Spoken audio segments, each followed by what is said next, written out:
Un autre projet à faire pour l'atelier en cet automne, ce 3008. Il est venu pour une réfection moteur et pour bien sûr regarder si la partie cycle est ok. Alors on a vite fait le tour. On commence toujours, vous savez, par les roues. Alors le pneu arrière est en bon état, la chambre est neuve, parce que c'est un grand truc là. La roue tourne bien. Par contre au niveau freinage, c'est pas ça.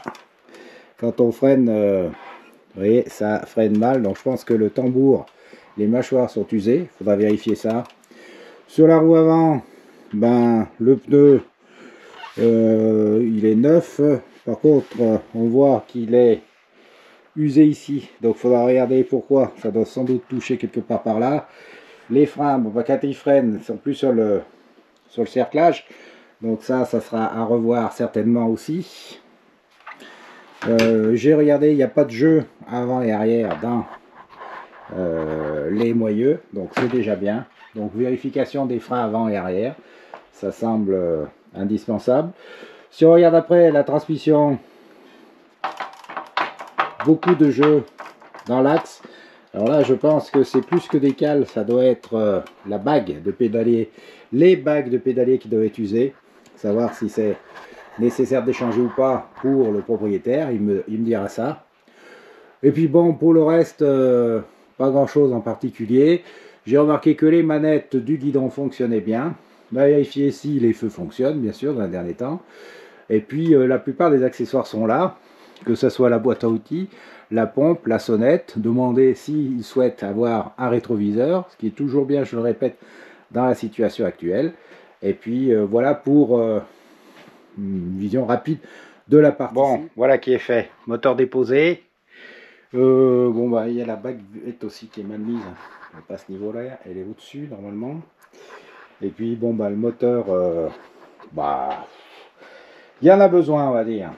Bien du coup les amis, on va démonter ce moteur et voir un petit peu ce qui va ou ce qui va pas. Là je vois déjà l'allumage, c'était un sujet important, c'est en rouge.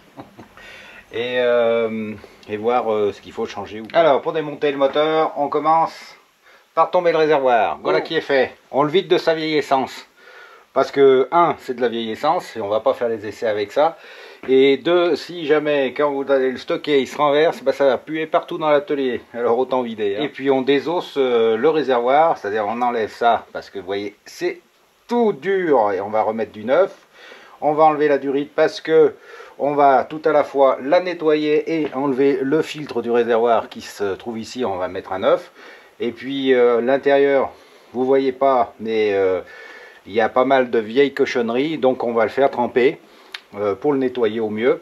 Alors le trempage pour les réservoirs en plastique, comme pour les autres ailleurs, mais pour les autres, je vais vous expliquer. Pour les réservoirs en plastique, vous mettez de l'eau très chaude avec de la lessive de soude. La lessive Samar, ça va très bien. Ou si vous avez des bouches canalisation, il y a de la soude aussi, c'est bien. Vous le laissez tremper jusqu'à ce que l'eau soit froide. Vous renouvelez l'opération jusqu'à ce que le réservoir soit propre. Pour les réservoirs en métal, on peut faire exactement la même chose, mais on fait avec plus de précaution, parce que la soude, elle va bouffer effectivement les cochonneries, mais elle va bouffer également en partie la rouille. Et il ne faut pas la laisser une semaine dans le réservoir, parce que sinon vous allez avoir une passoire. Mais dans les deux cas, ça nettoie très bien les réservoirs sans autre type de produits chimiques coûteux ou pas. Comme vous pouvez le voir, c'est pas du luxe de changer le filtre du réservoir de temps en temps. Bon, après on démonte la cloche, le filtre à air et la durite de refoulement. On tombera ensuite la pompe à essence. Là voilà qui est fait. À présent, on va enlever le capochon, l'écrou de la bougie. Et puis comme ça tient bien encore, on va en profiter pour enlever le carburateur avec une clé de 14 ici. Et puis on enlèvera la pipe du carburateur. Allez, c'est fait. À présent, vous savez ce qu'on va faire. On va enlever la vis coupe-bout. Ce que je vous propose maintenant, c'est d'enlever le boulon de la vis de pige. On va mettre la pige et on va virer tout ce qui est allumage. bah, j'ai mis la vis de pige et on va enlever le volant magnétique. Allez, go! Ensuite, on va passer, eh bien, si vous le voulez bien, au démontage de cette partie. La bougie, le levier de relevage et ses accessoires, la culasse, le joint. On va démonter le cylindre. Alors, je sais que certains vont dire que je fais de la pub, mais avouez quand même que ce pied d'atelier qu'on vous vend à la boutique est bien pratique pour démonter un moteur. Regardez, ça tourne dans tous les sens. Vous n'avez pas besoin de le tourner ou de tourner autour du pied pour bricoler. C'est pour ça que je vous ai fait faire, rien que pour vous, en exclu, à la boutique de l'atelier, je vous ai fait faire ce pied. Voilà, le cylindre, bah, il est bon. Alors je sais plus, je dois vous avouer, si il fallait faire une préparation ou pas sur ce moteur, je crois pas. Donc on va soigneusement démonter tout ça. On va enlever le carter latéral. Alors là, le carter latéral n'a plus une rondelle en cuivre. Donc forcément, il doit y avoir des fuites. Parce que les rondelles en cuivre servent aussi à l'étanchéité du carter. Si vous ne me croyez pas, il y a beaucoup de rageux qui ne me croient pas quand je dis ça, et donc qui disent ouais, mais c'est pas vrai, ça c'est pas ça. Bah écoutez, vous faites un truc simple, c'est que vous montez votre carter sans ces rondelles, et puis bah, tout simplement vous le mettez en pression, un test d'étanchéité en fait, et vous verrez que ça bulle de partout. Avec les rondelles cuivre, elles font l'étanchéité, ça ne bulle pas. Voilà. Bon, alors il était temps là aussi, vous voyez que ça commence un petit peu à frottouiller.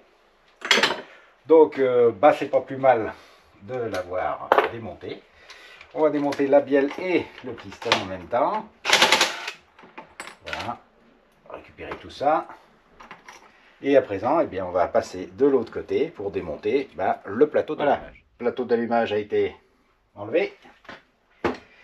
Le roulement, naturellement, est resté dessus. Ça arrive dans la plupart des cas. Et donc, je vais eh bien l'arracher avec le petit outil qui va bien.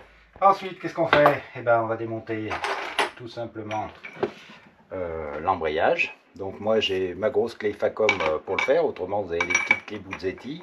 Ça marche aussi. Comme j'en fais souvent, bah, j'utilise ça parce que c'est quand même plus costaud en intensif. Donc n'hésitez pas, ça aussi c'est à la boutique de l'atelier de la vigne. Profitez-en. On enlève le bloc galet. Le fusil le là. Et ben il est mort. Je ne peux pas dire autre chose. Des petits trous ça se répare, des trucs comme ça se répare pas. Et là ben, on en est à quoi? Ben, on en est au moteur nu. Donc ce qu'on va faire à présent, on va l'enlever du pied d'étalier. On va enlever toutes les pièces de tôlerie. Là et compagnie.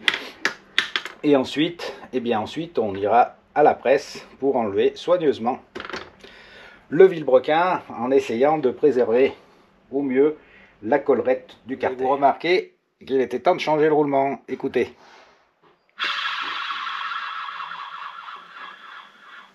Ça hurle. Et maintenant, on passe donc à la presse. On va chauffer ici hein, pour pouvoir enlever le roulement facilement, sans, je vous l'ai dit, abîmer donc la collerette du carter. C'est parti. Vilebrequin enlevé, on a préservé au maximum la petite collerette. Et puis donc il était monté avec un ancien joint spi. Donc quand vous trouvez ça, vous remontez avec le même système. Vous ne réfléchissez pas. Ancien joint spi, on remonte un ancien joint spi. Voilà. Bon, à présent que l'essentiel est fait, il reste tous les sous-ensembles là-bas à démonter, c'est pas fini.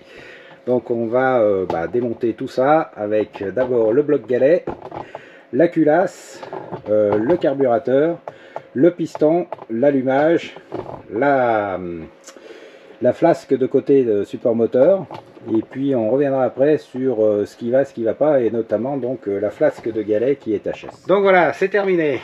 Alors les pièces à nettoyer, c'est là.